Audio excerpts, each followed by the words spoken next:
বাংলাদেশের বুকে লুকিয়ে আছে এমন কিছু গ্রাম যেগুলোর গল্প শুনলে চোখ কপালে তুলবেন। কোথাও কেউ গরিব নেই, কোথাও জন্ম থেকে শিশুরা মেধাবী, আবার কোথাও কোনো পুলিশই যায় না, আবার কোথাও সবাই চাকরিজীবী, আবার সবাই স্বনির্ভর।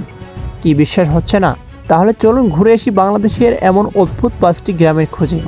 প্রথমেই শুরু করা যাক গোপালগঞ্জ চন্দ্রপাড়া গ্রাম দিয়ে। গোপালগঞ্জের একটি ছোট্ট গ্রাম চন্দ্রপাড়া।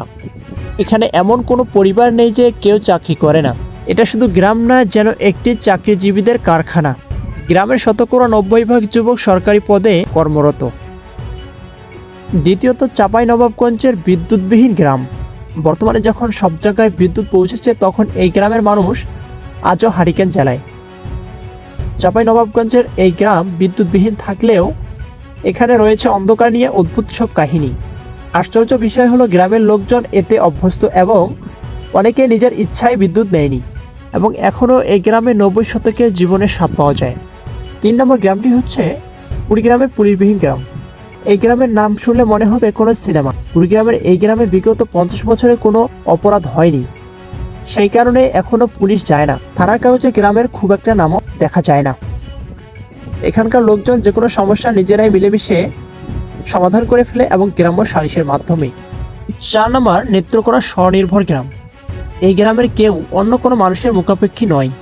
নিজের খাবার নিজেরাই চাষ করে, নিজস্ব বিদ্যুৎ উৎপাদন করে, এমনকি নিজেরাই স্কুল চালায়। নেত্রকোনা এই গ্রামের মানুষ বলে, কোন সরকার আসুক বা না আসুক, আমরা নিজেদের মতে চলি। এক কথায় মডেল সেলফ ডিপেন্ডেন্ট গ্রাম। 5 নম্বর মাদারীপুরের শিক্ষিত গ্রাম। মাদারীপুর এই গ্রামে সবাই শিক্ষিত। এখানে প্রাথমিক থেকে মাস্টার পর্যন্ত সবাই কমপক্ষে স্নাতক পাস।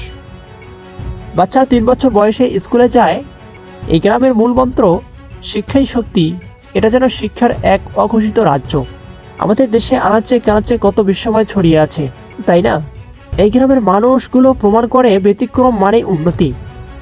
কমেন্টে জানাও তুমি কোন গ্রামকে অদ্ভুত মনে করো।